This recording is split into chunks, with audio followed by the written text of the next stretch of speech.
আসসালামু আলাইকুম সবাইকে। আশা করি আপনারা সবাই ভীষণ ভালো রয়েছেন। আজকে আমরা অষ্টম শ্রেণীর প্রথম অধ্যায় প্যাটার্নের একটি নতুন টপিক নিয়ে হাজির হয়েছি। আজকের আমাদের টপিকটি কি? আজকের টপিক হলো সংখ্যাকে দুটি স্বাভাবিক সংখ্যার বর্গের সমষ্টি রূপে প্রকাশ। সো অ্যাট ফার্স্ট আমরা সবাই জানি সমষ্টি মানে হলো যোগফল এবং বর্গ মানে হলো স্কয়ার, যেটাকে আমরা ইংলিশে বলি। ঠিক আছে? যেমন এ স্কয়ার তার মানে কি এ গুণন এ। আচ্ছা, কোনো সংখ্যার উপর স্কয়ার যদি আমরা করি তাহলে আমরা যে মানটা পাই, আমার কথা একটু মনোযোগ দিয়ে শোনো। আমরা কোনো সংখ্যার উপর যদি বর্গ করি, বর্গ করার পরে যে মানটা পাই সে মানটাকে একটা স্পেশাল নামে ডাকা হয়। কি সে নাম বলো দেখি? তার নাম হলো পূর্ণবর্গ সংখ্যা। কি বলছি বলো? এই বর্গ করে আমি যে মানটা পাবো, যে গুণফল হবে, সেটাকে বলা হবে পূর্ণবর্গ সংখ্যা। কি বলছি বলো তো? তাহলে আমি কোনো সংখ্যার উপর বর্গ করলে আমি বর্গের যে মানটা পাবো সেই মানটাকে বলা হয় পূর্ণবর্গ সংখ্যা। ঠিক একইভাবে এখানে তাকাও, এই যে মনে করো এক একটি সংখ্যা, এভাবে 1 থেকে 20 পর্যন্ত সবগুলো একটি করে সংখ্যা, এদের উপর আমি স্কোয়ার করছি, অর্থাৎ আমি বর্গ করছি। বর্গ করে আমি একটা মান পাইছি। 1-এর উপর স্কোয়ার করলে 1, 2-এর উপর স্কোয়ার করলে 4, 3-এর উপর স্কোয়ার করলে 9, 4-এর উপর স্কোয়ার করলে 16, 5-এর উপর স্কোয়ার করলে 25, তারপর কত আছে 6-এর উপর স্কোয়ার করলে 36, 7-এর উপর স্কোয়ার করলে 49, 8-এর উপর স্কোয়ার করলে 64, 9-এর উপর স্কোয়ার করলে কত 81, 10-এর উপর স্কোয়ার করলে 100। এই যে লাল কালি দিয়ে আমি যে সংখ্যাগুলোকে লিখছি, অর্থাৎ বর্গের যে মানগুলো, সেই মানগুলোকে বলা হয় পূর্ণবর্গ সংখ্যা। সেগুলোকে কি বলা হয়? পূর্ণবর্গ সংখ্যা। আবার 11-এর উপর স্কোয়ার করলে 121, 12-এর উপর স্কোয়ার করলে 121, 13-এর উপর স্কোয়ার করলে 169, 14-এর উপর স্কোয়ার করলে 196, 15-এর উপর স্কোয়ার করলে 225, 16-এর উপর স্কোয়ার করলে 256, 17-এর উপর স্কোয়ার করলে 289, 18-এর উপর স্কোয়ার করলে 324, 19-এর উপর স্কোয়ার করলে 361 এবং 20-এর উপর স্কোয়ার করলে 400। সো আমি চাই যে তোমরা এই সবগুলো 1 থেকে 20 পর্যন্ত যতগুলো সংখ্যার বর্গ করলে যে মান হয় সেই মানটাকে তোমরা মুখস্থ রাখবে। কেন মুখস্থ রাখবে? মুখস্থ রাখলে তুমি হেল্প পাবা। ওকে, এখন আসলে বেসিক্যালি আমাদের টোটাল টপিকটা কিভাবে কাজ করে? টোটাল টপিকটা কাজ করে, আমরা যে কোনো একটা সংখ্যা তুলবো, মনে করো এখানে লিখছি 50। এই 50কে এমন দুটো সংখ্যা আমরা বের করব যে সংখ্যা দুটোর স্কোয়ার করে যোগ করলে 50 হবে। একটু তাকাও, 1-এর উপর স্কোয়ার মানে 1, 7-এর উপর স্কোয়ার মানে 49। এই 1 আর 49 যদি যোগ করে তাহলে সেটা কি 50 হয়ে গেছে। এটাই বলছে আমার আজকের টপিকের থিমটা। বোঝা গেছে? তাহলে আমরা বেসিক্যালি আমরা একটা এভাবে শিখবো 1 নাম্বার। 2 নাম্বার আমরা একটা শর্টকাট দেখবো, আমরা দুটাই দেখবো। একটু মনোযোগ দাও। মনে করো আমার কাছে আছে 50, 50-এর কাছাকাছি পূর্ণবর্গ সংখ্যা কি 49, 49-এর সাথে কাকে যোগ করলে 50 হবে? 1-কে যোগ করলে। আবার আমি দেখি 50-এর সাথে কাকে কাকে, এই যে 50-এর মধ্যে কোন দুটো সংখ্যাকে যোগ করলে 50 হবে। যেমন 25-কে যদি 2বার যোগ করি তাহলেও কি হবে? 50 হবে। এগুলো সহজ, আমি জানি। একটু দেখো, তাহলে আমি লিখতে পারি 1-কে 1-এর উপর স্কোয়ার আর 49-কে কি লিখবো? 7-এর উপর স্কোয়ার। ঠিক একইভাবে 50 মানে কত? 25 যোগ 25 লিখছি। 25 আমি লিখছি 5-এর উপর স্কোয়ার যোগ কত? এই 25 আমি লিখছি 5-এর উপর স্কোয়ার। আশা করি এতটুকু আমাদের ক্লিয়ার। সো তোমরা প্রথম কাজ হলো এটাকে তোমরা মুখস্থ করবা, আর এই ম্যাথটুকুকে আগে খাতায় তোলো এবং এরপরে আমরা শর্টকাটে আসি। শর্টকাট কিভাবে করব দেখো, আমি এখানে লিখব 50, আমার যে মানটা সে মানটা লিখবো ক্যালকুলেটারে 50, মাইনাস দিয়ে আমি লিখবো 1-এর উপর স্কোয়ার, 2-এর উপর স্কোয়ার, 3-এর উপর স্কোয়ার, 4-এর উপর স্কোয়ার, 5-এর উপর স্কোয়ার, 6-এর উপর স্কোয়ার, 7-এর উপর স্কোয়ার। এইভাবে আমি 50-এর আগ পর্যন্ত দৌড়াবো। ওকে, দৌড় করা এদিকে যদি আমি পূর্ণবর্গ সংখ্যা পাই, পূর্ণবর্গ সংখ্যা কারা? অবশ্যই এগুলো। যদি আমি এগুলো পাই তাহলে সেটা কি হবে? তাহলে এই দুটার যোগফল হবে 50-এর সমান। বুঝাইতে পারি নাই, আসো আমরা প্র্যাকটিক্যালি আগে দেখি। ওকে, আমরা চলে আসলাম। তাহলে আমি প্রথমে লিখছি 50 মাইনাস, এই যে দেখো 50 মাইনাস, মাইনাস লিখলাম 1-এর উপর স্কোয়ার। তো 50 মাইনাস 1-এর উপর স্কোয়ার মানে কত পাইছি? 49। তাহলে আমি 1-এর উপর স্কোয়ার করলে কত পাবো? 49। 49 কি পূর্ণবর্গ সংখ্যা? ইয়েস স্যার, ইয়েস স্যার, পূর্ণবর্গ সংখ্যা। তাহলে আমি নিতে পারবো। এরপরে দেখি 2-এর উপর যদি স্কোয়ার করি, মনে করো আমি লিখলাম 2-এর উপর স্কোয়ার, তাহলে 46। 46 কি পূর্ণবর্গ সংখ্যা? জি না। তারপরে 3-এর উপর স্কোয়ার, 3-এর উপর স্কোয়ার করলে কত হবে? 41, সেটাও পূর্ণবর্গ সংখ্যা নয়। এভাবে আমি কি করব? 4-এর উপর স্কোয়ার দিব 36, 34, সেটাও পূর্ণবর্গ সংখ্যা নয়। এরপর আমি 5-এর উপর স্কোয়ার দিব 25। দেখো 5-এর উপর যদি আমি স্কোয়ার দেই তাহলে আমি কত পাচ্ছি? 25। দেখো এই যে বিয়োগ করলাম করে আমি কত পাচ্ছি? 25। তাহলে সেটা কি একটা পূর্ণবর্গ সংখ্যা? তাহলে সেটাকে নেওয়া যেতে পারে। তাহলে আমি কয়টা পেয়ে গেছি? দুইটা অলরেডি পেয়ে গেছি। কেউ চাইলে যে 6 দিয়ে করতে মন চায় করে দেখবা, যে 6-এর উপর স্কোয়ার কত আসে 14, 14 তো পূর্ণবর্গ সংখ্যা না, 7-এর উপর স্কোয়ার, কারণ 7 অলরেডি আমার কাছে একবার আছে, তাহলে আর নেওয়ার দরকার নাই। তাহলে এই ছিল আমাদের এইখানকার ম্যাথগুলো। এখন আমরা চলে যাব শুধু বইয়ের ম্যাথে। তার আগে আমি আশা করব তোমরা এই পুরো টপিকটা ক্লিয়ার করবে। কিভাবে? দুইটা ফর্মুলা, একটা হলো যদি সংখ্যাটা ছোট হয়, আমি বারবার বলি যদি সংখ্যাটা 400-র ভিতরে হয় অথবা যদি 100-র ভিতরে হয় তাহলে তো এগুলো অনুমান করে বসানো যেতে পারে, কিন্তু যদি বড় হয় তখন আমি আশা করবো যে তোমরা ক্যালকুলেটার ইউজ করবা। কিভাবে ইউজ করবো? আমাকে যে সংখ্যাটা বলছে সেই সংখ্যাটা লিখবো, বিয়োগ দিব, তারপরে 1 থেকে 10 পর্যন্ত ধারাধার মাইনাস দিয়ে স্কোয়ার দেবো, মাইনাস দিয়ে স্কোয়ার দেবো। যদি এদিকে পূর্ণবর্গ সংখ্যা পেয়ে যাই তাহলে আমার ওই দুইটা সংখ্যার সমষ্টি হবে, আলটিমেটলি আমার এই সংখ্যাটা আমি বুঝতে পারবো। ওকে, সো এই ছিল আমাদের আজকের টপিক। এখন আমরা চলে যাব কোথায়? ম্যাথ প্র্যাকটিসে। আসো দেখি কিছু ম্যাথ আমরা একটু করে দেখি। প্রথমে আমাদের বইয়ে দেখো কি কি আছে। বইয়ে আমার আছে 2। এই যে দেখো আমি কিছু ম্যাথ করাচ্ছি, যেমন এই 2 মানে কি 1-এর উপর স্কোয়ার, 1-এর উপর স্কোয়ার, 5 কি লিখতেছি আমরা? এই যে দেখো 1-এর উপর স্কোয়ার যোগ 2-এর উপর স্কোয়ার, 8 রে 2-এর উপর স্কোয়ার, 2-এর উপর স্কোয়ার, 10 রে 1-এর উপর স্কোয়ার, 3-এর উপর স্কোয়ার, 13 রে এই যে দেখেন 13 কিভাবে হতে পারে, 9 আর 4 13 হতে পারে। সো ওই হিসাবে এরা এভাবে করছে। এখন যদি বড় সংখ্যা হয়, যেমন 50 আমি করে দিয়েছি, যে 65 একটি সংখ্যা দেখতে পাচ্ছি আমি, কত? 65। সো দেখো 65কে আমি কিভাবে করব? এই যে 65, কিচ্ছু করবো না ভাই, সোজা ক্যালকুলেটার আগে বের করব। এই যে দেখো 65 মাইনাস কি দেবো আমি, 1-এর উপর স্কোয়ার, 64 আসছে। 64 একটি পূর্ণবর্গ সংখ্যা, তাহলে আমি লিখতে পারি 1-এর উপর স্কোয়ার যোগ 64 কার উপর স্কোয়ার করলে আসে? 8-এর উপর স্কোয়ার। এরপর আমি কত বিয়োগ দিব? 2-এর উপর স্কোয়ার, 61 আসে। 61 পূর্ণবর্গ সংখ্যা নয়। এরপরে কত? 3-এর উপর স্কোয়ার দিলাম, 56 পূর্ণবর্গ সংখ্যা নয়। 4-এর উপর স্কোয়ার 49। দেখো আমি যখন 4-এর উপর স্কোয়ার দিলাম কত পাইছি? 49। 49 কার উপর দিলে আসে? 7-এর উপর দিলে। তাহলে আমি লিখতে পারি 4-এর উপর স্কোয়ার যোগ কত? 7-এর উপর স্কোয়ার। এই দুটা যোগ করলে কি হবে আমার? 65 হবে। এইভাবে আমরা এমসিকিউ যদি থাকে আমরা শর্টকাটে করে ফেলতে পারবো। আশা করি এগুলো এখন আপনাদের কাছে ক্লিয়ার। সো আমাদের কত গেল? 65 গেল। এখন আমাদের দলগত কাজ বলছে, সেটা কত? একক কাজ। কত কত আছে? 130, 170, 185। এদেরকে কি করতে হবে? পূর্ণবর্গ সংখ্যা রূপে প্রকাশ করতে হবে। তাহলে আমি আগে আগে তুলবো 130। সো আমি এই অংশটাকে তাহলে মিশিয়ে ফেললাম। তাহলে এবার আমি কাকে তুলবো? 130কে, তাই তো? দেখো এই যে 130, 130কে এমন দুইটা সংখ্যা বানাবো যাদের স্কোয়ারের সমষ্টি কত আসবে? 130। সোজা চলে যাব ক্যালকুলেটারে। আচ্ছা আগে এই উপায় দেখি। দেখো 130 কত কত? 100, 100 আর এদিকে 30 তো হবে না। 81 আর এই যে 49 যদি যোগ করি, দেখো তো 81 আর হলো 49 যোগ করলে 8 আর 0 হাতে আছে 1, 5, 8, 5, 13। হ্যাঁ মিলে গেছে। সেটা কত আসলো? 81 কেমনে আসলো? 9-এর উপর স্কোয়ার যোগ হলো 7-এর উপর স্কোয়ার। তাহলে আমি এইভাবে লিখবো, দেখো 130 সমান সমান কত? 81 যোগ হলো 81 যোগ কত? 49। 81 মানে 9-এর উপর স্কোয়ার আর 49 মানে 7-এর উপর স্কোয়ার, এটা একটা হতে পারে। এবার 64 আর 36 যোগ করলে হবে না, বোঝাই যাচ্ছে। তাহলে আরেকটা কত হতে পারে? কার কার সমষ্টি হতে পারে? 25, 64 আর 49 তো হবে না, কত লাগবে আমার? 130, তাই না? 130 কটি সংখ্যা চাইছে? দুইভাবে দুটি স্বাভাবিক সংখ্যার বর্গের সমষ্টির রূপে লেখো।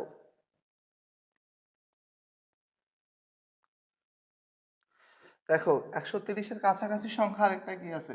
121। 121 আর 9 একসাথে যোগ করলে কত হবে? 130। তাহলে আমি লিখতে পারি 130 সমান সমান 121 যোগ হলো 9। 121 মানে হলো 11-এর উপর স্কোয়ার আর 9 মানে হলো 3-এর উপর স্কোয়ার। আশা করি এগুলো আমাদের কাছে ক্লিয়ার। সো এখন আমরা এগুলো কিভাবে করব? এগুলো সোজা ক্যালকুলেটারে করব। আসলে দেখি ক্যালকুলেটার ট্রিক্সে কত বলে। 30 বিয়োগ, আমি এখানে কাকে কাকে ইনপুট দিব? 1, 2, 3, 4, 5, 6, 7 যা মন চাবে সব আমি ইনপুট দিব। আসো দেখি, এখানে আমি লিখলাম 130 মাইনাস এই হলো বক্স। অ্যান্সার কি আসে সেটাই আশা করি এখন তোমরা এটা দেখতে পারছো। তাহলে এখন আমরা কি কি করব? 130, তাই তো? আচ্ছা দেখো এই হলো 130, 130 মাইনাস আমি দিলাম 1-এর উপর স্কোয়ার। 129 তো পূর্ণবর্গ সংখ্যা না, তবে নিতে পারলাম না। 2-এর উপর স্কোয়ার, 126ও পূর্ণবর্গ সংখ্যা না, 3-এর উপর স্কোয়ার, 121 পূর্ণবর্গ সংখ্যা। তাহলে আমি এখানে কি লিখতে পারি, 3-এর উপর স্কোয়ার, 3-এর উপর স্কোয়ার করলে এদিকে পাবো 121, 121 মানে কত, দেখো এই যে 121, আর 121 মানে হলো 11-এর উপর স্কোয়ার, 121 মানে কি 11-এর উপর স্কোয়ার। তাহলে বেসিক্যালি আমি বলতে পারি 3-এর উপর স্কোয়ার আর 11-এর উপর স্কোয়ার যোগ করলে কত হবে, 130 হবে। ওকে, একটা গেল। এরপর 3-এর পর কত লিখবো, 4-এর উপর স্কোয়ার, 114, 114 কি পূর্ণবর্গ সংখ্যা না, পূর্ণবর্গ সংখ্যা না। এরপর 5-এর উপর স্কোয়ার, তাহলে কত আসে 105, 105ও পূর্ণবর্গ সংখ্যা নয়। এরপরে আমি কত লিখবো, 6-এর উপর স্কোয়ার, 94, 94 পূর্ণবর্গ সংখ্যা না। 7-এর উপর স্কোয়ার 81 আসে, হ্যাঁ 81 পূর্ণবর্গ সংখ্যা। তাহলে আমি এখানে কি লিখলাম, 7-এর উপর স্কোয়ার, তার মানে কত 81, আর 81 লেখা যায় কি 9-এর উপর স্কোয়ার। তাহলে দুটো সংখ্যা কি হবে, 7-এর উপর স্কোয়ার যোগ 9-এর উপর স্কোয়ার। এরপরে আমার কাছে কি অপশন রয়েছে, 170। আচ্ছা, আশা করি 130 আমাদের ক্লিয়ার। তাহলে এটুকু আমি মিশাই ফেললাম। হ্যাঁ, আমি কি করলাম, এই 170 টাকাটা অ্যাড করলাম, 170 টাকা লিখলাম, মাইনাস দিয়ে বক্সে এবার মান বসাবো। তাহলে প্রথমে লিখলাম 170, দেখা যাচ্ছে, ওকে 170 মাইনাস কত হবে, 1-এর উপর স্কোয়ার 169, দেখো 169 আছে, এই যে 13-এর উপর স্কোয়ার আছে 169। তাহলে আমি কি লিখবো, এই যে 1-এর উপর স্কোয়ার করলে পাবো 169, আর 169 মানে হলো 13-এর উপর স্কোয়ার, এই যে পেয়ে গেছি। তাহলে আমি কি লিখতে পারি, 170 সমান সমান 1 যোগ 169, 1-এর উপর স্কোয়ার যোগ 13-এর উপর স্কোয়ার, হুররে, বুঝছেন, হেভি সহজ সহজ অঙ্ক, তাই না? এবার এক তো গেল, এবার কত দিব, 2-এর উপর স্কোয়ার, তাহলে 166 পূর্ণবর্গ সংখ্যা নয়। এরপর 3-এর উপর স্কোয়ার, 161 পূর্ণবর্গ সংখ্যা না। 4-এর উপর স্কোয়ার পূর্ণবর্গ সংখ্যা না। 5-এর উপর স্কোয়ার 145 পূর্ণবর্গ সংখ্যা না। 6-এর উপর স্কোয়ার 134, এটা পূর্ণবর্গ সংখ্যা নয়। এরপরে কত, 7-এর উপর স্কোয়ার 121, ইয়েস 121 পূর্ণবর্গ সংখ্যা। তাহলে আমি কি লিখবো এখানে, 7-এর উপর স্কোয়ার করলে এখানে পাবো কত, 121, আর 121 মানে হলো 11-এর উপর স্কোয়ার। ওকে, তাহলে আমি এখানে কি লিখবো, 170 সমান সমান 7 কত হয় 49, বুঝতে পারতেছেন কেমনে কাজ হচ্ছে, 49 যোগ কত লিখবো, 11 হলো 121, তাহলে 49-এর জায়গায় লিখবো 7-এর উপর স্কোয়ার, 121-এর জায়গায় আমি লিখবো 11-এর উপর স্কোয়ার। এই যে আমি দুটি সংখ্যার বর্গরূপে প্রকাশ করতে সক্ষম হয়েছি। একটা হলো 1-এর উপর স্কোয়ার, আর 13-এর উপর স্কোয়ার যোগ করলে হবে 170, এবং 7-এর উপর স্কোয়ার এবং 11-এর উপর স্কোয়ার যোগ করলে হবে 170। সো আশা করি এগুলো এখন আমরা পারবো। এরপরে কি আছে দেখো, এরপরে রয়েছে হলো 185। সো আসো এগুলোকে মিশাই, এবার 185-র কাছে চলে যাই। কততে 185, তাহলে এবার আমি লিখবো 185, দেখা যাচ্ছে তো, আচ্ছা, মাইনাস প্রথমে আমি কি লিখবো, 1-এর উপর স্কোয়ার 184 আছে আমার এখানে নাই, পূর্ণবর্গ সংখ্যা নয়। তারপর 2-এর উপর স্কোয়ার 181, এটাও পূর্ণবর্গ সংখ্যা নয়। 3-এর উপর স্কোয়ার 176 হবে না। 4-এর উপর স্কোয়ার 100 কত আসছে 69, এইটা পূর্ণবর্গ সংখ্যা, 13-এর উপর স্কোয়ার। তাহলে আমি কি লিখবো, সেটা হলো 4-এর উপর যদি স্কোয়ার করি, তার উপর দেখো 4-এর উপর স্কোয়ার করলে, 4-এর উপর স্কোয়ার করলে আমি পাচ্ছি কত, 169, 169 মানে হলো ওটা 13-এর উপর স্কোয়ার, 169 মানে কত, 169 মানে হলো 13-এর উপর স্কোয়ার। তাহলে আমি প্রথমটা কি পাইছি, প্রথমটা আমি লিখবো 4 4 16 যোগ কত 169, এই দুটো যোগ করলে হয় 185। 16-র জায়গায় আমি লিখতে পারি 4-এর উপর স্কোয়ার, 169-এর জায়গায় আমি লিখতে পারি কি 13-এর উপর স্কোয়ার। ওকে, এরপর পরেরটা ফাইন্ড আউট করতে হবে। 4-এর পর এবার কত দিব, 5, 5-এর উপর স্কোয়ার 160 হবে না। 6-এর উপর স্কোয়ার 149 হবে না। 7-এর উপর স্কোয়ার 136 হবে না। 8-এর উপর স্কোয়ার 121, ইয়েস পেয়ে গেছি। 8-এর উপর স্কোয়ার করলে কত 121, আর 121 কার উপর স্কোয়ার করলে হয়, 11-এর উপর স্কোয়ার করলে 121 হয়। তাহলে আমি লিখলাম এখানে 8-এর উপর স্কোয়ার করলে আমি পাচ্ছি কত 121, আর 121 মানে হলো 11-এর উপর স্কোয়ার। ওকে, এখন এখানে আমি কি লিখবো, 8 64, তাহলে আমি লিখবো 64 যোগ 121, 64-র মান কত, 64-র মান হলো 8-এর উপর স্কোয়ার, আর 121 মানে হলো 11-এর উপর স্কোয়ার। সো এই তো বেসিক্যালি আমাদের অঙ্ক শেষ। বুঝছেন অঙ্কগুলো সহজ না কঠিন বলেন তো, অঙ্কগুলো বুঝলে সহজ, অঙ্কের এটাই মজা। অঙ্ক যখন আপনি বোঝা শুরু করবেন তখন অঙ্ক মজা লাগবে, আর না বুঝে করলে শেষ, গ্যারা কলে ফেসে যাবেন। এরপরে কত আছে আমার কাছে দেখো, ওকে এটাকে সরাই। দেখো তাহলে আমি 130, 170 আর 185 এই দুটিকে মানে দুভাবে দুটি স্বাভাবিক সংখ্যার বর্গ সমষ্টিরূপে প্রকাশ করতে সক্ষম হয়েছি। এবার 2 নাম্বারটা কি বলছে দেখো, 325কে 3টি ভিন্ন উপায়ে করতে হবে। তাহলে এখানে আমরা একটা দুটো জায়গায় 3টা ব্লক করব, করে সেগুলো কি করব, প্র্যাকটিস করব কোথায়, ক্যালকুলেটারে, এবং পরীক্ষার হলে আপনাদের অনায়াসে ক্যালকুলেটার ইউজ করতে দিবে। সো আসেন দেখি কি হয়েছে। এখন আমরা কাকে টার্গেট করেছি, 325কে। তাহলে 325-এর সাথে কিছু একটা স্কোয়ার করে বিয়োগ করলেই কি পাবো, আরেকটা পূর্ণবর্গ সংখ্যা পাইলেই তাদের কি হবে, যোগফলের সমষ্টি হবে, তাই কি না? 325 দেখো 300 কোথায় আছে, 18 পর্যন্ত, 18 ঘর পর্যন্ত হতে পারে, তাই তো? আসো দেখি কত নাম্বার। তাহলে এখন আমরা ক্যালকুলেটারে তুলতেছি 300, এখন আমরা ক্যালকুলেটারে তুলতেছি 325 মাইনাস 1-এর উপর স্কোয়ার কত আসে, 324। এই যে 324 18 উপর স্কোয়ার করলে কত পাই, 324। তাহলে আমি লিখতে পারি 1-এর উপর স্কোয়ার বা 1-এর উপর স্কোয়ার সমান সমান কত, 324। আর 324-তে লেখা যায় কত, 18-এর উপর স্কোয়ার। ওকে, এরপরে আবার একটা তো পাইলাম, তাই না? এবার 2-এর উপর স্কোয়ার দেই, কত আসে, 321, পূর্ণবর্গ সংখ্যা না। 3-এর উপর স্কোয়ার 316, পূর্ণবর্গ সংখ্যা না।